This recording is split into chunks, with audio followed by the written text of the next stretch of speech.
Hello and welcome to the first video on how to make an Emmy Award winning soundtrack. This is going to be part one, and what I'm going to be doing through this series is demonstrating how to implement pieces of what you'll hear in the Mr. Robot soundtrack. But a lot of this will also apply to scoring films and whatever in general. So these are very, very fundamental, effective techniques, and you'll see them everywhere. And the magic of Mr. Robot, other than giving credit where credit is due, which is to Tangerine Dream, but it's the simplicity, it's the minimalism, but it showed more than anything how the emotion and drama and intensity did not require 12 channels of sound, and people probably don't know this. I don't know if I've ever said this before in any of my videos, but Mr. Robot is the reason that I discovered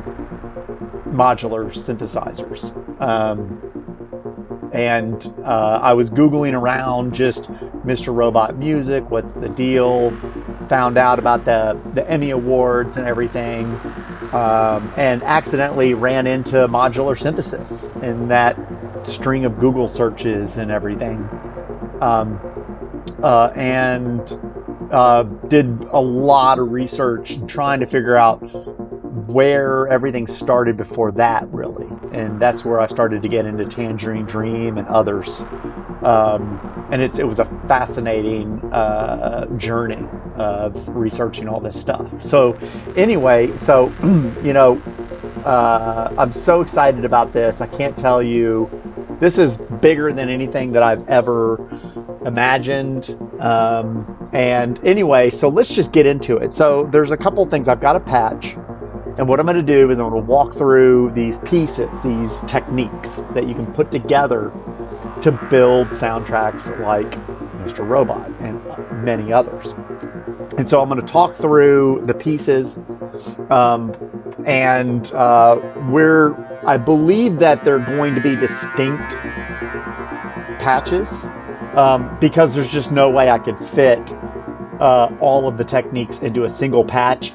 For a score or a patch that you're looking to do, they're minimalist. Like I said, they're very, very easy to handle in VCV Rack, but trying to cover all the techniques in a single patch. So I think these are going to be different patches. They're going to be very distinct, and I'm going to try my best to not overlap the functionality too much. So I'm going to try to do it like I did and am still doing with the Crash Course series, where I introduce a technique and then every video is new techniques.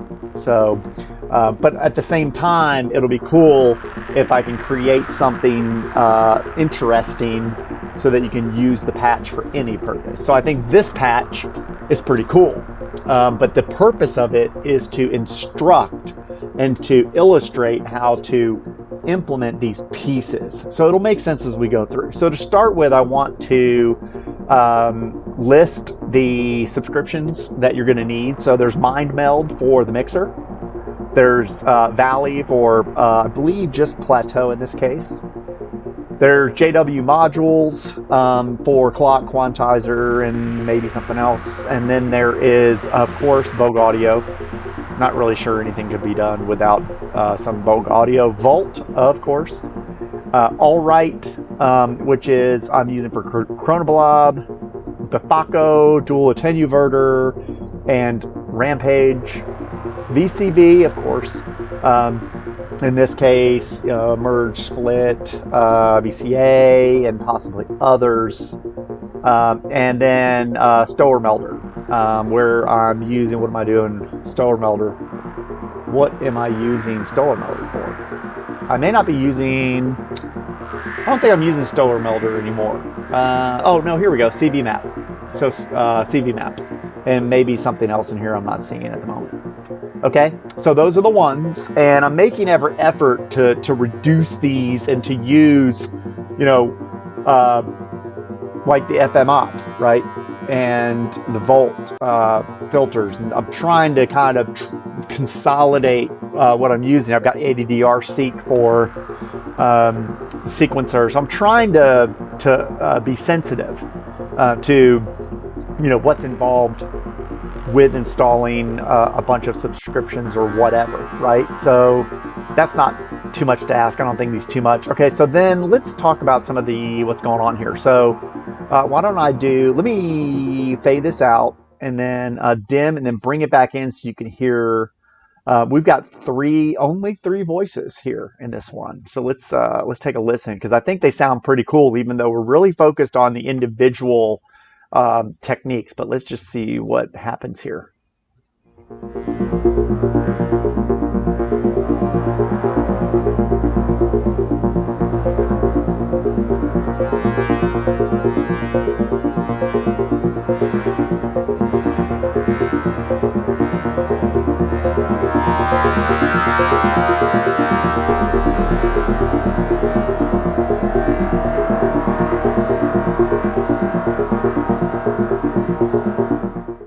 All right, so let's dim it. We'll bring it back in as background music. So the first thing we have fixed volt going into the FM ops volt per octave input. And so that's where we're talking about right here. So we just have a single note coming from ADDR seek. We're not clocking it or anything. We're just setting the note, and that's it. And then we're sending that into Chronoblob to get, and then into a VCA. And this is the key part of this. Let me solo this. Let's see here. We got the bass, right? Let me solo this and bring it back up, and then I'll come back and talk a little bit more. I'll fade it down and undim it.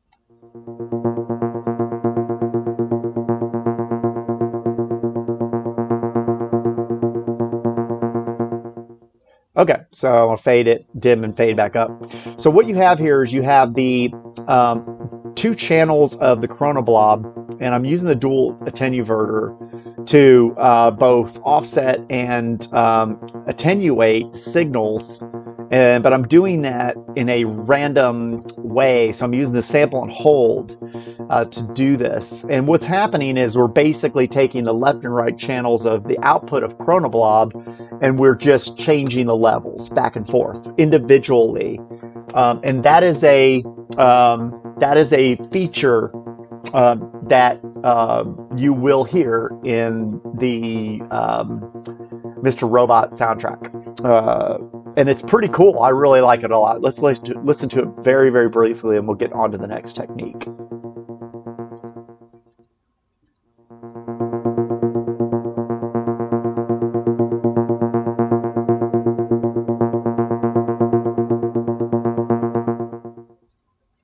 I'm dimming this again because did I mention? Yeah, just one note. So it's really cool how much dynamic you can get out of just a single note.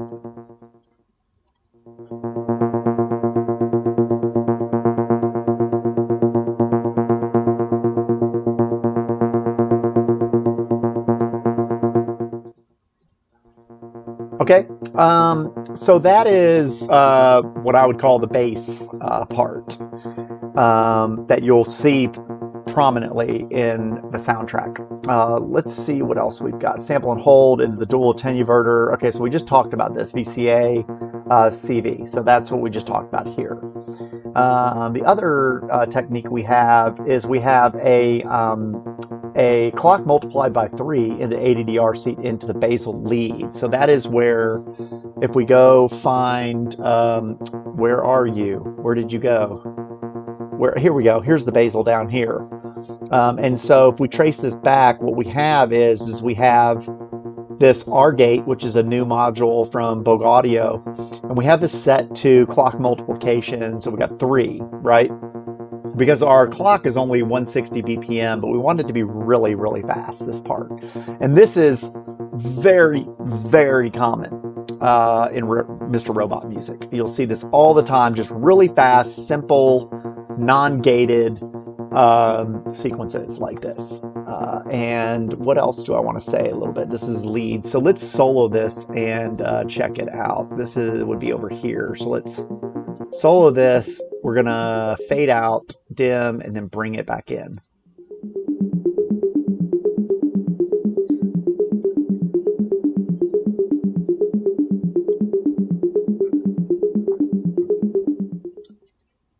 Very simple, all over the place in Mr. Robot music. What's the other thing we have? The rise and fall. Okay, so now we have, and I always call these kinds of things evil. The Mr. Robot soundtrack doesn't really go this far with it. You'll hear all kinds of drones or really low sort of growling sounds. Not this extreme. But the real instructive part of this, the most important part of this, is really just how you're implementing, bringing it in, taking it out, and so forth. And so what we have, let's listen to it first, and then I'll explain what's going on. I'm going to fade this out, and then we're going to solo I always call these things evil. We're going to undim it, and let's listen.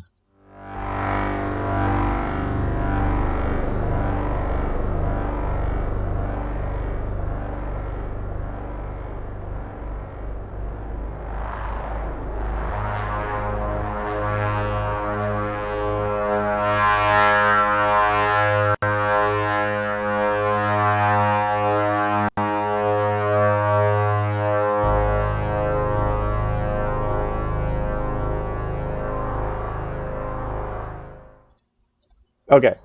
And I apologize for any kind of hiccups there are there. I never have issues locally, but sometimes when I'm recording video, I run into problems. But what's going on is the most important thing about this is the use of, in this case, Rampage.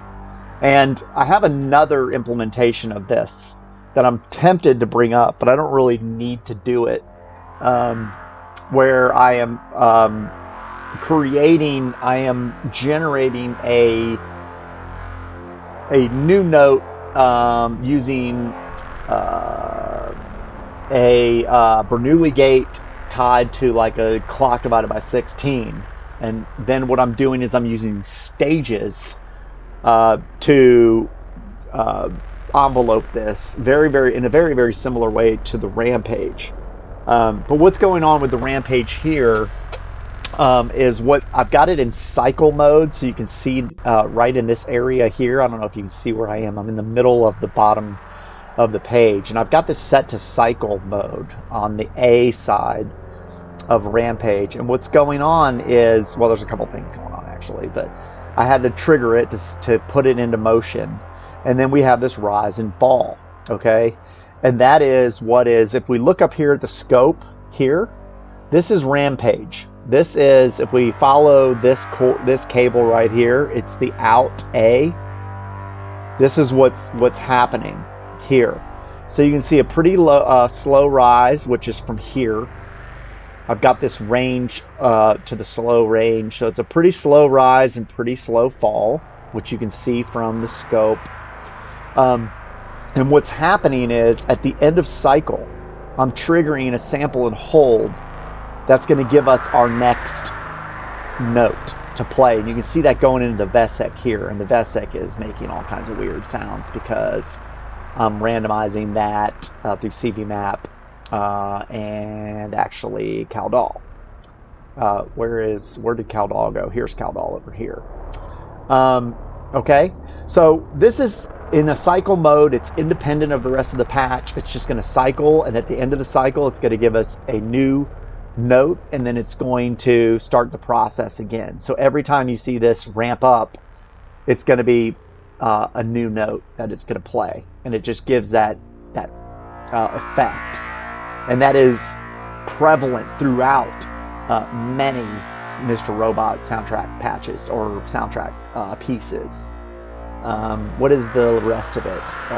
That's it.